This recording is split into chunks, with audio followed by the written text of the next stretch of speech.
জাতীয় নির্বাচন আগে, তারপরে স্থায়ী নির্বাচন। এর আগে যদি এই জাতীয় নির্বাচন বা স্থানীয় নির্বাচন দেয়, তাহলে দেশের মানুষ এটা প্রত্যাখ্যান করবে এবং এটা মানবে না। দীর্ঘ 17 বছর পর যেখানে আমি নির্বাচিত হয়েছিলাম, তারপরেও 3 নির্বাচন হয়েছি।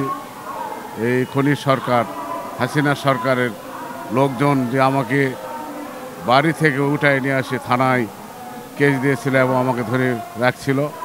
আমি সেখান থেকে ওই নির্বাচন করতে দিবে না বলে পরে নির্বাচন করি। সেই নির্বাচনে তারা ডিক্লার দিয়ে তাদের দলীয় প্রার্থীকে চেয়ারম্যান নির্বাচিত করেন, আমাকে প্রত্যাখ্যান করেন এবং আমাকে লাঞ্ছিত করেছে।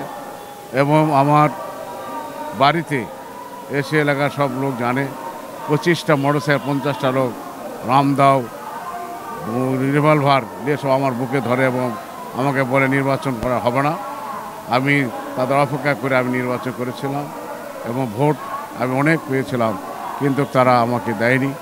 আমি এখন জনগণের চেয়ারম্যান, কিন্তু সরকারের নির্বাচন চেয়ারম্যান হতে পারেনি। আচ্ছা, স্থায়ী নির্বাচন আগে দিলে দেশে কি ঘটবে? স্থায়ী নির্বাচন যদি আগে দেয়, তাহলে দেশের মানুষ বা আমরা এটাকে প্রত্যাখ্যান করবে এবং দেশের গণ্ডগোল সৃষ্টি হবে এবং জানি মারামারি সৃষ্টি হয়ে যাবে এবং এ দেশের পরিস্থিতি খারাপ হয়ে যাবে।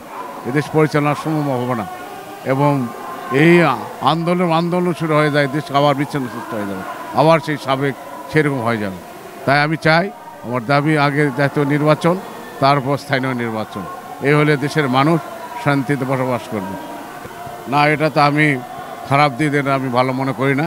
এটা দিয়ে কোনো ষড়যন্ত্রমূলক এটা একটা দল তৈরি করতেছে, করে দেশের আরও বিশৃঙ্খলা সৃষ্টি করতে পারে।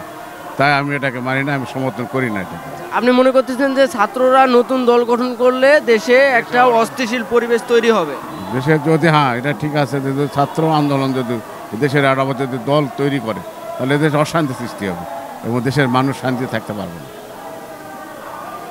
আগামী জাতীয় সংসদ নির্বাচনে কোন দলটা আসলে দেশ ও দেশের মানুষ ভালো থাকতে পারবে?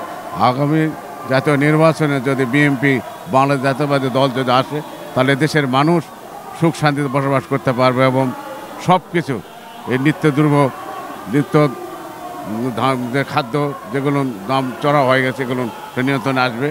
এবং বিগত দিনে ম্যাডাম খালেদা জিয়ার আমলে আমরা ধানের মন 120টা মন বিক্রি করেছিল এবং ধান ফসল পানি এবং খাদ্যশস্যের দাম খুবই কম ছিল এবং তাতে বিএনপি সরকার আসলে এদেশের মানুষ শান্তিতে বসবাস করবে, কোনো আহাজানি মারামারি পিটার কিছু হবে না।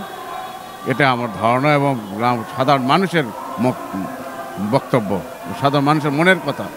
আমরা স্থানীয় নির্বাচনে করি, আমরা ওই ইউনিয়ন পরিষদের চেয়ারম্যান, আমরা সাধারণ মানুষের পাশে যাই এবং তাদের কাছে কথা শুনি এবং বলি এবং তাদের কথা আমরা বলি এবং তারাও আমাদের সাথে কথা বলে শেয়ার করে।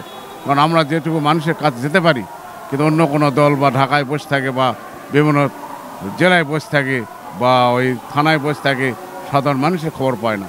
তাই আমরা তৃণমূল পর্যায়ের নেতা, আমরা ইউনিয়ন পরিষদের চেয়ারম্যান, আমরা সাধারণ মানুষের পাশে যে শুনি তাদের মন্তব্য যে দেশের স্থানীয় নির্বাচন যদি হয় আগে, তাহলে দেশের মানুষ ভালো থাকবে এবং পরে